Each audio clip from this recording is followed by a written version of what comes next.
Welcome back. It's Tony Robbins again here with Money Master the Game, 7 simple steps to financial freedom. Let's get into gear now. We've given you the background, the overview of what this book is really about. Let's go through the 7 steps by beginning with step number 1, tap the power. In this session, we're going to make the most important financial decision of your life. And it's not a decision you might think it is. In fact, most people think that the way you get free, financially free or wealthy, is you get this big score. Somehow I'm going to make a bunch of money, or somehow I'm going to make this investment in Apple and it's going to triple, and that's what's going to make me wealthy. But all the research shows, in reality, people who earn huge sums of money rarely keep those huge sums of money. And very few people really get to the number that they're really after when they're trying to make that big score. And so I really want to show you a much simpler way.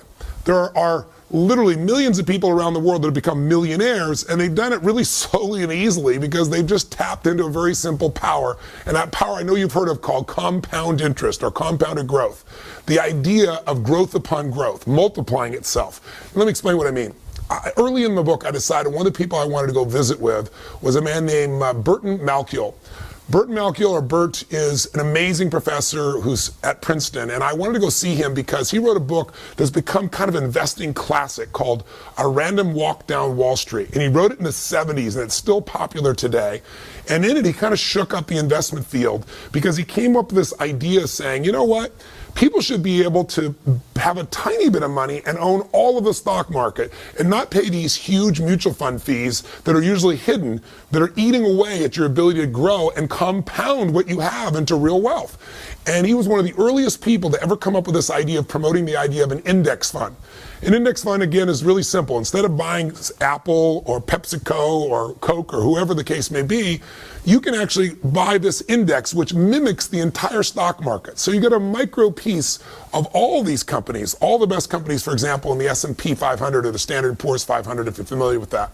And so his idea has turned into a $7 trillion a year business.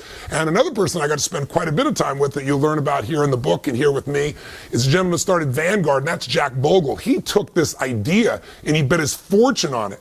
Both of these men understood something. And when I sat down with Burton Malkiel, the first thing I said was, look, I know you're a straight shooter. The guy definitely shoots from the hip. He doesn't care what people think. I said, tell me, what's the single biggest mistake that individuals make, that investors make in their life? And he said, Tony, beyond a shadow of a doubt, is they don't take full advantage of the power of compounding. He said, Einstein said it was one of the single greatest inventions of humanity. Understanding it can change everything in your life, and everybody says they understand it, he told me, but very few people tap it. He said, understanding something intellectually is not the same as doing it. If you're doing it, then you know it. If you understand intellectually, you know, like I've said before, that and $3 will almost buy a Starbucks bucket of coffee. So what you really have to understand is how it works. And so I asked him, I said, Bert, what's the best way to teach it? And he went into this riff. And, you know, he's in his late 70s. And it was kind of like, I've read him describe this before, but watching him do it there in front of my eyes, his eyes sparkled and he got all in state. You could see he's done this so many times, but it's like a great musician, you know, it's like a Bruce Springsteen going off and doing a riff there directly for you. And his riff was to tell me the story about William and James. He said, tell me, I should give you a real example. Let's say 2 guys, William and James, and let's say William starts out at 20 years old, and he starts taking a little bit of his money and just locking it down and setting it aside and investing it. Let's say he takes $300 a month, $4,000 a year, and he puts that aside and he doesn't touch it, and he puts it in the stock market, and let's say over time he averages 10%, and let's say he does it in an index fund, so he's not being taxed continuously, so it grows tax-free until the time he's going to take it out. And let's say he makes that investment, stay with me now, William makes that investment from the time he's 20, puts away that $300 a month, that $4,000 a year, till the time he's 40. He never makes another investment again. That's it. And then we see what he has at age 65. And then on the other hand, he has a brother named James. And James, he doesn't get started when he's 20. He doesn't get started when he's 30. He waits till he's 40, and then he starts to say, God, I better start doing something. So he does the exact same thing his brother did. He starts putting away $300 a month, $4,000 a year roughly. He gets the same exact return, let's say of 10% in a tax-protected environment. And at 65, from 40 to 65 is 25 years. So he spends 25 years putting money in the system. Think of it, $4,000 times 25 years is $100,000. His brother, William, he only did this for 20 years, 20 to 40, 20 years, times 4,000, 80,000. So the second brother, William and James put in significantly more money into the system, done it longer, but at age 65, they both got the same rate of return. Who do you think is doing better off? I know you know the answer, but the real question is, how much better off? And that's what most people have no clue of. William, who started earlier and quit earlier, has 600% more money. Not 20%, not 50%, not 600% more money. At age 65, both these men who got the same rates of return, but one started earlier and quit earlier, he has $2.5 million for William. And James, who started later and put more money into the system, but he started later, so he got less compounding, he ended up with $400,000. A $2.1 million difference. Now that could be the difference between total financial freedom for somebody or doing okay for a while and at 70 having to get a job to be somebody greeting people at Walmart. See, this understanding of compounding is how you can free yourself from this idea that somehow you've got to make this giant score, because the more you try to create that giant score, even if you get it, usually isn't kept. Now, how can I say that? Because I've been in this business working with people, some of the greatest entertainers, actors, musicians, sports stars, government officials who go off and make money afterwards. And I can tell you one thing, rarely do they keep it because they've never understood how to really tap into this power. And I'll give you one more example because Bert gave it to me at the time. He said Ben Franklin, when he was living alive, there were two cities that were kind of like sister cities for him. And it was Philadelphia and Boston. He went back and forth between them. They felt like hometowns to him. So when he died in 1790, he gave both cities $1,000, but the control and the guide was they couldn't be touched. The money had to be invested, had to be left alone for 100 years. After 100 years, he already calculated what he knew it would be worth. He said they could both take out $500,000. That 1,000 would be worth 500,000, he had calculated, or more. It was actually worth a lot more. And then at 200 years, they have to leave the rest in and let it accumulate. And at 200 years, they could take all the money out for both cities. Well, both cities got a $500,000 hit from a $1,000 investment 100 years out. That's pretty amazing mathematics. When it grows, you think about that. Nothing was added to it. It was just natural interest growing, the growth that happened in the market. And then what happened in 200 years? That $1,000 had grown to $6.5 million, even though they'd already taken $500,000 out and it didn't get to compound for 100 years. $6.5 million, that's a 3,000% return. So compounding is amazing. And I know you've heard of it. I'm sure you've got examples you've heard. But what I really want to do in this particular session with you is get you to take step one to financial freedom. And that is to start tapping this power. And the way you're going to tap this power is give up the illusion that you're going to get this home run. I'll help you with a home run. We'll use a metaphor. How about Curt Schilling? Boston Red Sox. If you're a sports fan, you know about this man because he went to 2 World Series. Brilliant man. He made $100 million in income. $100 million. Now check this out. How much does he have today? He's bankrupt. In fact, he's not only bankrupt, he's upside down $50 million. How's that possible? Because when people make huge sums of money, no matter how much money we make, have you ever noticed that we seem to find a way to spend it? And you say, that's impossible. But when you make that much money, you buy yourself a business or you buy an island, and guess what? You can be upside down so quick it makes your head spin. About, if you're old enough, maybe you remember LA Confidential and the woman who won the Academy Award for that, Kim Basinger. Or maybe if you've really been around a while, you remember 9.5 Weeks. She was the highest paid actress of her day. She was getting $10 million a movie at a time when no one ever dreamed of those kinds of numbers. But guess what? Today, she went through bankruptcy. She bought a little town, paid $20 million in Texas for a town, made some bad mistakes, and went bankrupt. I could give you a list that'll make your head spin. I mean, some of the greatest people that found themselves, if not bankrupt, completely busted. People like Willie Nelson, Marvin Gaye, Francis Ford Coppola, who did Godfather, for God's sakes. These are people that made more money than most people ever dream of. Or how about Mike Tyson? Mike Tyson made $500 million in prize money. He actually earned $500 million and then went bankrupt. In fact, he was upside down $27 million. Michael Jackson reportedly had a contract for almost $1 billion, and he couldn't make the payments on his ranch, the Neverlands Ranch, of $25 million. And after he's passed away, people have made a fortune, like a lot of artists. But at the time of his death, things are pretty rough. So it doesn't matter how much money you have. In fact, most people describe what happens with, let's say, a fighter, even somebody as brilliant as Money Mayweather, brilliant guy, unbelievable fighter. But if you talk to nobody less than 50 Cent, his former friend and partner, he said, let me tell you what he does. He goes out and he fights, he gets the money, he spends the money, and then he fights. He said, and he carries around a Louis Vuitton bag full of literally $1 million in cash, just in case anything special happens he wants to take advantage of. So God forbid if something happens to this man and his ability to fight, he could be in real trouble.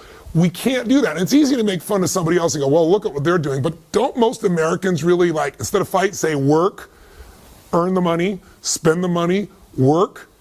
That cycle is the worst cycle on earth, and that's a cycle I want to get you out of right now, today, by tapping the power and making step one the most important investment decision in your life. So what the heck is it? Well, what if you decided that you were no longer going to be a financial trader? What are you talking about, Tony? I'm not a financial trader. I don't invest in stocks. I don't do that stuff all day long.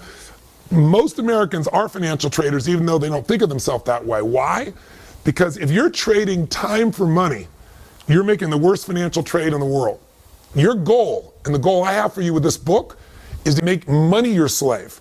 You want money to work for you, so you don't have to. Until that happens, you'll always have some level of uncertainty or fear or stress or insecurity, because there's only so many things that can happen that mess up your income flow and you're in trouble. What would it feel like if you could build what I would call a money machine? Something that made money while you slept. Something that literally every day of your life, even if you weren't working, could provide you an income without ever having to work again.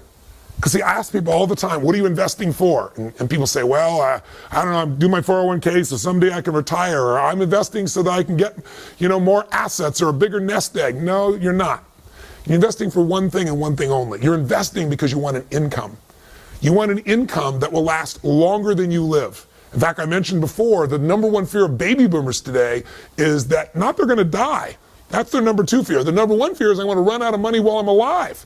And millennials have the same fear because, according to statistics, about 70 to 75% of the people are going to run out of money before they die. And we're all living longer. So the chance of that happening is off the charts unless you and I create a money machine. What does that mean? It's really simple. The most important financial decision of your life is deciding that a portion of all the money you earn in your life is yours to keep, that you're not going to give it up. It's for you and for your family, and you're going to keep a portion of what you earn forever, and you're going to grow it. That you're not going to give it to, Kate Spade, you're not going to give it to the Gap, you're not going to give it to whoever you normally gave it to. You're going to keep that for yourself, and you're going to grow it into something that literally will make it so you don't have to work as long as you live. I call it a money machine because it's really simple. If you were to just think of yourself right now as you're a money machine, if you take a look at this graphic, here you are, you work your tail off, and what happens? You use your efforts to get money. You trade time for money, you take work and effort for money. But what if you just did something so simple? You already know to do it, you're just not probably doing it at the level that you could. What if you made a decision that a percentage of what you earn, you're never going to see it, it's just going to instantly and automatically be put into building this money machine, where you're going to take a portion of what you earn, 10%, 15%, 8%, 20%. You get to decide the number. But a portion of what you earn, no matter what, before you ever see it, it's almost like a tax, but the tax is paid to you instead of the government. The tax is for your future self. The tax is about creating financial freedom, so you're not like most people who end up their life being stressed out all the time, where you're the person that can do what you want, when you want, where you want, with whomever you want, because you got freedom. How do you get there? You take a portion of this money that you've done right now and you've earned, you automatically start to fill up this money machine. And just visually imagine, as you work, more goes in, you fill it up, and there's a point, a tipping point, if you will. We call the tipping point a critical mass. There's a point where the money you've saved and invested will have grown to a point that there's enough there that if you were to get just a small return on your money in a secure environment, the income off your investments, just the income, the investments are still there, the money is still there, that critical mass, that nest egg is so big that the interest you make on it alone, that interest gives you the income you need to live your life as long as you live without ever having to work again as long as you live, period. Now, I have that privilege And I'm fortunate to have helped a lot of people establish that who thought it would never happen, because they don't understand that when you take that little piece aside, you're not just putting in this money machine. If you're smart, if you do what we show you in this book, the other 6 steps, that money won't just sit there accumulating. That money is going to grow. That money while you sleep is going to make more money and grow and grow and grow. So you get to that critical mass, that nest egg, that peak number where the income frees you for the rest of your life. Now here's what's ironic. And I mentioned this before, but I want to reinforce it for you. If you do this, you will get to the point where you won't have to work. And then I will warn you in advance, you will work. And the reason why is because the secret to financial freedom is not having to work. It's not working. The idea that you don't have to work frees you up. Us as human beings, we have to do something to be productive or we go crazy. I can't tell you the number of people that I've met who've hit the jackpot and then they don't do anything and they're depressed or they're frustrated or they're bored out of their mind. You just want to make sure that what you do with your time is what you love, that it's your passion. And if your passion is your work, you'll work more. In fact, it used to be that the game, remember, was get rich and retire at 40. And now the game is get rich and retire at 80 or 75 or 85. Like I've told you, my friend Steve Wynn, 72 years old, still going there. Warren Buffett, 84 years old. I mean, you can go to person after person after person. The people who make the most money, people who make more than $750,000 a year, the vast majority say they'll never retire, or if they retire, it'll be in their late 70s. That's because the game is different. But I'm going to tell you something, when you don't have to work, you don't have to, you walk different, you talk different, you feel different. You go, Tony, well, that sounds like a pipe dream to me. That's because you don't understand compounding.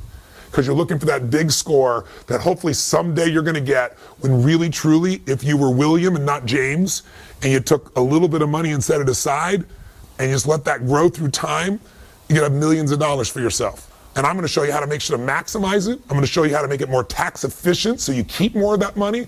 I'm going to show you how to diversify it so you protect it. I'm going to show you what I've learned from the best people on earth, but none of it is any good if you don't decide on a specific number that you're going to automate to make this happen.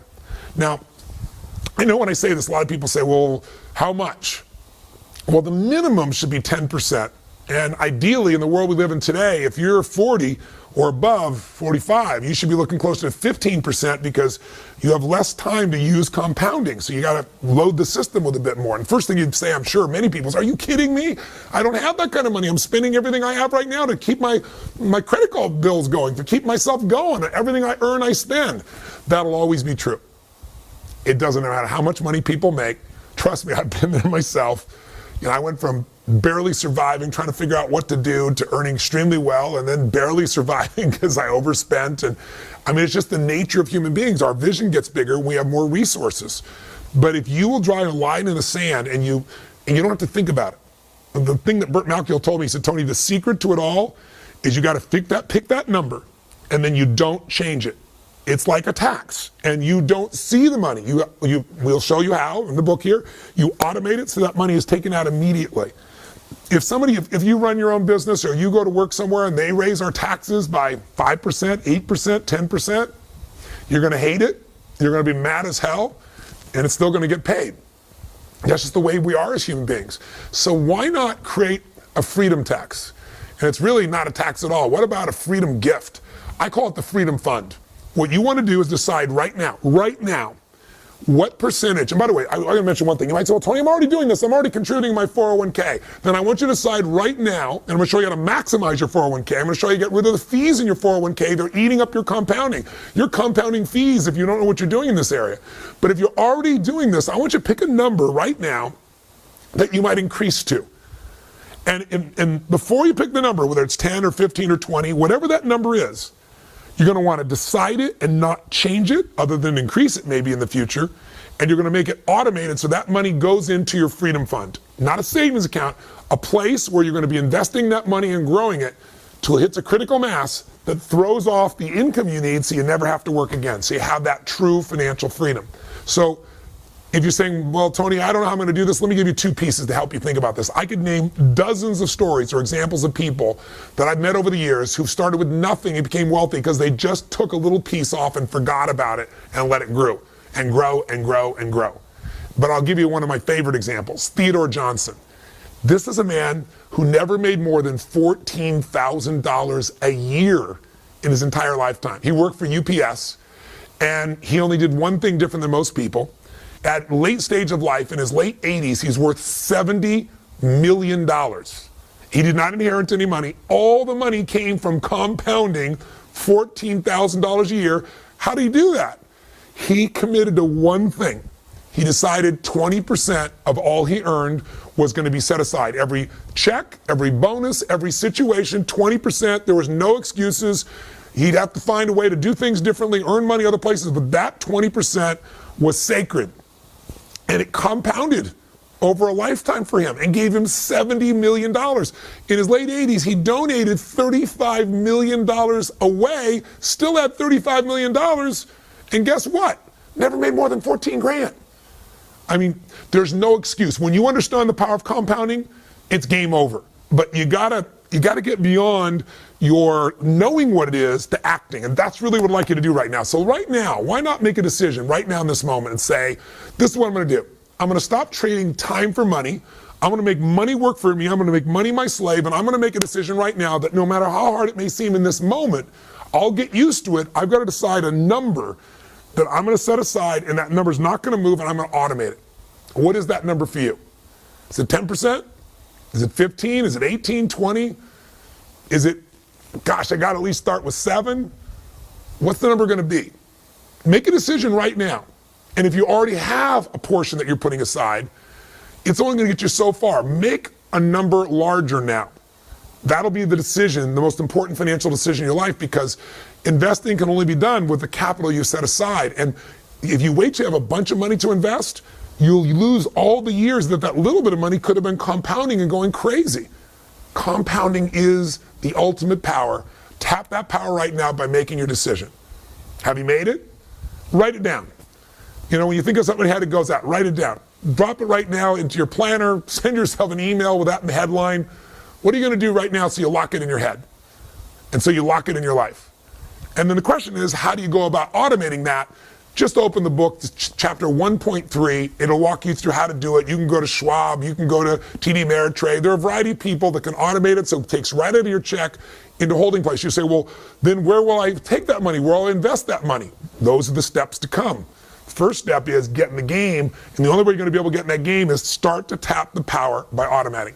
Now, if you're sitting here right now saying, Tony, all this is well, and I've heard this before, I know compounding, then, you know, but I just don't have any money to invest. What am I going to do? Then I'd like you to tap into the power of behavioral economics. One of the things I did when I wrote this book is I said, okay, people are going to know. Some things we're going to talk about, like what we're talking about right now, is frankly common sense. But common sense is not too common. Have you noticed that? People know it, but they aren't doing it. So I said, I want to get people to do it. So I went and met with a whole series of Nobel Prize winners of behavioral economics. And the behavioral economists are guys that spend their entire life, and women, focusing on what is it in human nature that makes us screw up financially? And what technique can we use to get beyond our minds so that we don't need discipline and we automatically get the right results? What these behavioral economics experts do is they basically studied human brain and human nature, and they try to figure out what is it in our nature, the way the human brain works, that makes us make the wrong decisions when it comes to finances. And one of those things has to do with the fact that, you know, we want these things, we give more value to things that are immediate than in the future. Like what is in front of you right now seems more real than 10 years from now, even though 10 years from now you're going to get there, and if you don't do something now, it's going to be painful.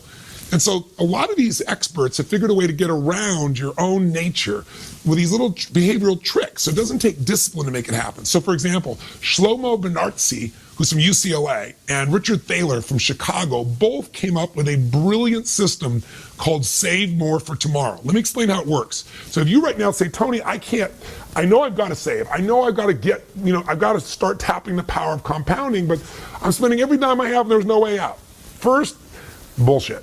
I'm sorry, but I just got to say bullshit. You can find a way. If it's your entire life and future depends upon it, don't accept that. We all get what we tolerate. There's a way to find it. There's something to cut. There's something to create. There's some way to add more value. We'll get to that later. But with this system, what they said is, look, if I said to you, next week we're going to meet and we're going to have this meeting would you like to have some fresh fruit or would you like to have chocolate cake? When they do this research with students, about 80% of the people say, no, I'll have some fresh fruit, especially in an environment that is somewhat health-oriented and so forth. But when they get to the meeting a week later, exactly the opposite, 80% reach for the chocolate, the chocolate cake. So it's always easy to diet in the future. And similarly, when I say you got to take some money today and invest it, your brain says, oh, I don't have any room for that, there's no time for that. So what Shlomo and his partner Thaler did is they said, what if we let people save more tomorrow? What if you said to people today, make a commitment today that when you receive your next raise of any sort, that raise will then be put aside for savings in your freedom fund, into building your financial future. And interestingly enough, most people are saying, I'm willing to do that. I can't do it right now, but I'll do it in the future. And as a result, if you do this program, and I explain it in the book in more detail, but just the highlight note is you can go to your HR department and you can let them know. For every raise you get, you're going to take out X percentage. I'll give you an example. They took a group of people in the Midwest who were blue-collar workers with no room to be able to save. These are people that said there's no way. So both Shlomo and Thaler together said, you got to save 3.5%. Anybody can save 3.5 cents out of a dollar. You've got to do that. So they all agreed. They said, but then you're also going to be used to this formula of save more for tomorrow, which means every time you get another raise, another 3% or 3.5% is going to be set aside. The most crazy thing happened. This group of people went from saving nothing, or 3.5%, to saving 14% on average.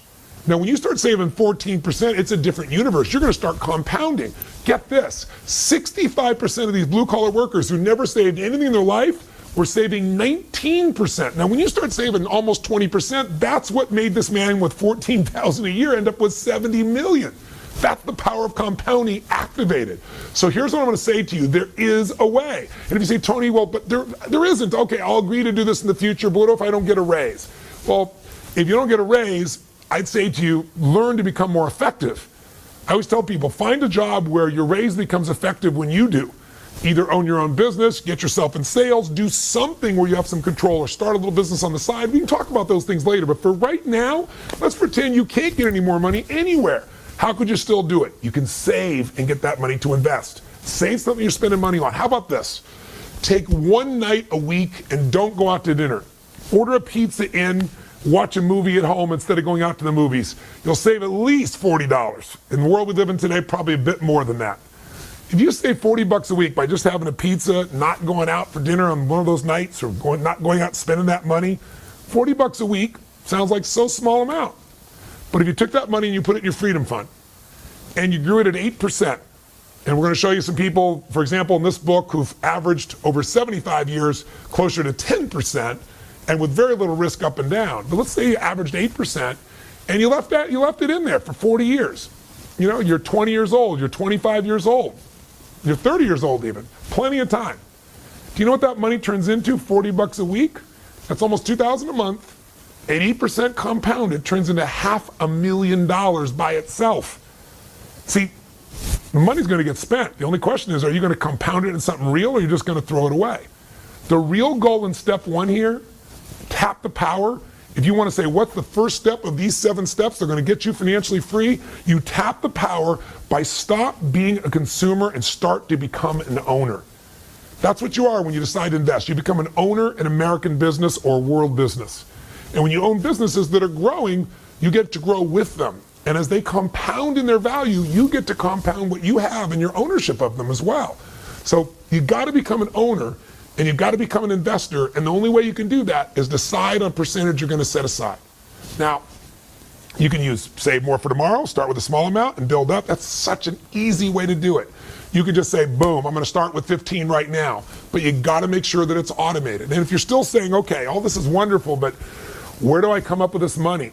Well, let's take something. You've all heard people talk about their Starbucks strategy, stop drinking Starbucks. I think a lot of you are going to still drink your Starbucks. It's pretty addicted. But I'll give you a simple one. How about bottled water? You know, I come from Fiji. I have a home in Fiji, and Fiji water is very popular around the world. I don't know what bottled water you drink, but almost everywhere you go, nobody drinks out of a tap, and I think for damn good reason. But there's an alternative to the tap. It's called filters. Filters cost almost nothing and they don't waste all the plastic. Do you know the average person, if they took 2 drinks of bottled water a day, it's the same as your pizza, right? 2 drinks a day, just think of it, over 30 days, check it out, 60, right? Times $2 each, and you start going, I got myself $120 a month. You know, if it's 3 bottles of water a day, that's $180 a month. $180 a month is going to get you past that, get you in that $2,000 range again. How about you just drink filtered water, get a filter at home? How about you get yourself, we have in our home here, these plastic bottles that you keep reusing that they don't leach plastic also, so you're not polluting your body. And by the way, did you know a plastic bottle, sorry to get all eco on you right now, but did you know 1 plastic bottle takes on average 450 years to break down? I'm living here on the ocean and almost every day there's some plastic that'll get rolling in here, and some of it's been out there for 50 years and it's still coming back ashore. It's insane. We're living the way that makes sense. We're using all this fuel to bring the water from someone else when you could filter it right here. How about you save yourself that money and put another $500,000 in your pocket through time? Just another way of thinking about it. In fact, if you're trying to figure out how the heck do I ever get the money to invest in the first place, I'd say there's a couple places you could look, and I'll wrap this video up. One, you could certainly find some things that you're currently spending money on that no longer give you joy. A friend of mine I wrote about in the books, the lady here she finally figured out she was spending so much money on her car. It was an old car, and the fixing in the car and the fuel in the car, with financing, she'd go buy a brand new car. She went and bought a brand new Cherokee white Pearl Essence Jeep. She had this giant smile on her face. She'd only been through like 5 chapters of the book, but she figured out, you know what? For the money I'm spending, I could have a much better quality of life. And she was saving money also that she now put in her freedom fund to invest.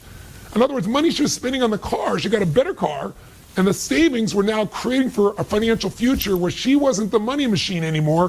Her freedom fund was going to become the money machine. You follow me? So there might be some things you could cut. There might be some things like water or bottled water you're not losing anything. In fact, you get something better for yourself and less wasteful. So that's one approach. Another way is to find a way to earn more. And I'll show you in the book, we'll go through a section where I give you 5 little mini chapters. How do you save more? And I show you all kinds of examples so you have this money. I show you how you can earn more so you can speed up the process. And you say, but Tony, I can't earn more. I'm a school teacher. Well, I have the same mentality. My mom, when I was growing up, she wanted me to be a truck driver. She used to watch those Truckmaster truck driving schools, and they talked about you can make $24,000 a year if you become a truck driver. And my mom said, you've got to do this. You'll be on the open road. You'll have the sense of freedom. Your father's locked down. My father worked as a parking attendant underground in a Century City garage in LA for 30-something years of his life, my natural father. And she said, you'll make twice as much as your father and you'll have more freedom. But I looked around and I thought to myself, I think truck driving is a beautiful thing, but I had a mission of things I wanted to do. And I also thought, I don't think I could ever drive that truck far enough or long enough to be able to have freedom for my family for the future, because I didn't understand compounding. I could show a truck driver today how to do it, but I didn't know how. But I did learn something really important along the way. I was 17 years old, and I went to meet this man. Didn't go meet him. I went to attend a seminar by a man named Jim Robbins, who later became one of my first mentors. And Jim was a personal development speaker, and he would get up and talk for 3 hours, which I thought was a long time. If you've been to one of my seminars, you know that's not a long time. And he would share these tools and philosophies of how to improve your life and a few strategies. And I was very touched by him. And the very first night I met him, he said some things I never forgot. He said, you know what? Everybody wants life to change, but for your life to change, you have to change. For things to get better for you, you've got to get better. And he said, instead of complaining about how you don't have the money and how things aren't fair or going on a strike, he said, rarely will that get you. Strikes will get you pennies of improvement. He said the most powerful thing you can do in the marketplace is to understand how the marketplace works. And here's how it works. If you can find a way to do more for others, if you can find a way to add more value and become more valuable, you will become worth more.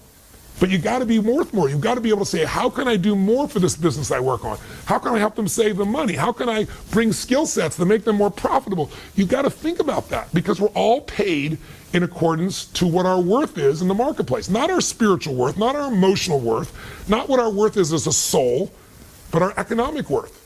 See, in the world we live in today, there are people that make $7 an hour, and there are people that make $3.5 billion a year. I'm not saying one is better or worse, but I'm saying one has a lot more choices. Now, why? Because if you go to work at McDonald's and you're working fast food, you're going to make about $7.75 an hour currently. I just looked it up. Crazy. It depends on where you live in the country, but $7.75. Now, at $7.75, you don't have enough to really support your family in any way. You're going to have enormous stress. And we could say, well, we should make that number larger. But in reality, the reason you make $7.75 if you work at McDonald's is because almost anyone can be trained to do that job, especially the way it's automated today, in about an hour, maybe 2. But if you're going to earn more, you've got to be able to give more, do more, create more. And I don't mean just work harder. You got to do something that adds more value. David Tepper made the most money of anyone last year in personal income. He made $3.5 billion with a B. And that's because he's a hedge fund guy. And we live in a world where the majority of people are putting their money in a bank where they're getting virtually no money, or maybe 25, a quarter of 1%, maybe 1%. And this man got people invested with him a 40% return. Now, when you get 40%, that changes your life. Some people, if you're getting 1/4%, if you're getting 1%, it's going to take you a couple decades to double your money. At 40%, you're going to double your money in very short order, less than 2.5 years. So it's an interesting process to see what that value is. And he said, Tony, what you must do is find a way to do more for others than anybody else has done. He said, if you can find a way to help millions of people, then obviously you can be a millionaire if you want to be that. He said, but it's got to be something they want, something they value, something they think is incredible. Now, why do I tell you that? Because the first time I started talking about compounding and saying one way to do it is start to earn more and put more aside. If you think you don't have enough now, I had this school teacher come to me and she said, but I can't. I'm this fixed income. And there's no way for me to get a raise. And I said, you know what? One of the great injustices of our current society is that the most important jobs, like, for example, a teacher, where we're entrusting the future to someone to help us with our kids create their own future, create their skill sets, their abilities, they're horribly paid in this country. But you can complain about the system, or you can take control of what's within your own control, and you can find a way to add more value. She goes, how am I going to do that? I said, I know a school teacher, I described him in the book, who makes $4 million a year. How? He decided, I love working with 30 kids, but if I only work with 30 kids, I'm going to make $60,000 a year. But if I can find a way to work with hundreds of thousands of kids, I could earn hundreds of thousands or maybe millions of dollars. And all he did was he became incredible as a teacher. He's a Korean man, and he just kept better and better. He's always finding a better way to teach, always finding a more enjoyable way to teach, always finding a way to help people remember and learn quicker. He was just a learning machine, and that added value. Every other teacher taught the same stuff. He brought students unique things, and they wanted it. So he created a website where he could mentor them, and we automated the mentoring. He now makes $4 million a year. So I'm just saying this to you not to say you have to make $4 million a year, but my bet is with some creativity, you could come up with something that could bring you an extra $300 a month. And $300 a month, invested over time, could easily bring you $1 million just based on the math and types of returns I described to you earlier. Not a bad thing. If you found a way to do something bigger, all the more power to you. I got a chance, I was on the Today Show one day, and they called me up and they said, we got Warren Buffett, and we want to have you on, and we're going to have the woman who is the youngest female billionaire in the world. And she has this company called Spanx. I said, what is Spanx? If you're a woman watching, I'm sure you're smiling, laughing. He doesn't know what Spanx is. Most men don't know what Spanx are, but I guess it's kind of an undergarment that women use to help them effectively shape their body under a dress. This woman, she had no idea how to become a billionaire. It wasn't even her goal to be a billionaire. She just wanted to solve a problem that a lot of women have. And she was on her way to a party, and she cut some pantyhose up and created this little device, and then she thought it was a great idea, and everybody said it was stupid. And she tried and tried and tried and heard no, no, no, and she just wouldn't give up. And then finally she got someone to make some, and then she sold some, and then she eventually got on Oprah. And now Spanx is a multi-billion-dollar business, and she's the youngest female billionaire in history. So I want you to know there's a range from school teachers to this one was working at Disneyland. There are people that might want to make $100, $500, $1,000 more a month. And if you find creative ways to earn more by giving more, by creating more, the answers are there. I just want to get you going. I've got a whole chapter on this, but what I don't want to leave this section with you doing is thinking, I can't do this. And I'll just give you one last one. Another way you get the money to grow your financial future is keep more of the money you have. So I've got a whole chapter here in the book on really It's the secrets of the ultra wealthy that you can use too. And you'll find it in section 5 of the book. And in fact, it's chapter 5.5 if you want to look it up when you go there. And what it is if you're trying to get financially free, you have to remember what is the most expensive cost that you have in your life. I mean, what is the deepest thing you're going to spend money on in your life? And for the vast majority of humans in this country at least, and North America and most Western nations, it's taxes. And so taxes, you got to understand, in this country, the IRS, their job is really simple. They're not mean people. I mean, they're mean people in every industry, so I'm sure there's some. They're like Switzerland. Their job is to get as much money as they can from as many people as they can every year. And your job, according to the Supreme Court, is to use all of your ethical capacity, everything that's ethical, everything that's legal, to pay the least that you can, and you have that right. That's not being not democratic. Now, I paid plenty of taxes, tens of millions of dollars in taxes, and I'm really grateful that I have the ability to do that at this stage of my life. But I also have learned from all the best investors that I've worked with, I'm talking the best on earth, they all know that tax efficiency is one of the ways to speed up how to get from where you are to where you want to be. Because if you can keep more of what you have and compound it, you're going to do even better. And there's a tool that ultra wealthy people know and use. It's IRS sanctioned. The IRS supports it. And very wealthy people and very wealthy organizations use it. And it allows you to grow your investments literally in an environment where it can be not just tax deferred, but tax free. What that means is if you tell me you have $500,000 built up over the years in your 401k, I might say to you, if you're in the 50% tax bracket, no, you have $250,000. You might say, Tony, no, that's not true. I've got $500,000. I said, yeah, but half that's the government's money if you make 50%, if you have 50% tax. But what if that $500,000 could be put in an environment where when you made $500,000, it was all yours? That would get you your goals twice as fast, wouldn't it? Or if you're at a 30% tax rate, 30% faster. It might save you a decade. So be sure to check that part of the book out. All I want to get you to know is the game is you got to tap the power. Step number one. Step number one of being repetitive, but I want you to get it. We want to make that decision right now. Step number one is make the most important financial decision of your life. Decide right now, what percentage are you going to keep for your family forever? What percentage of your money are you going to set aside, automate, and make sure you put in a freedom fund that you're going to start to invest and build into something that will eventually provide that income for you where you never have to work again as long as you live. You only work because you want to, not because you have to. Sound exciting? Well, as simplistic as it is, I'm sure part of your brain's going, well, okay, I'll do that, but where am I going to invest? Where am I going to put this money? That's coming next. But first, you got to make the first step. So, let me turn this video off. Either pick up the book, read the details, or call Fidelity or Schwab, or go online and find a way you're going to just automate deducting. What's the number? Don't change it. If you already got a number, increase it. Is it 10? Is it 12? Is it 14? Is it 15? Is it 20? Is it at least 7 or 8? And then what are you going to do to grow it through time? All right? Hope I got your attention. The power of compounding will give you real wealth, not just going for a big hit. And hey, by the way, if you get a big hit and you're smart, you'll throw a bunch of it into your freedom fund. You'll just get there faster. Thanks for watching. Look for my next video in a couple of days. Live strong and live with passion.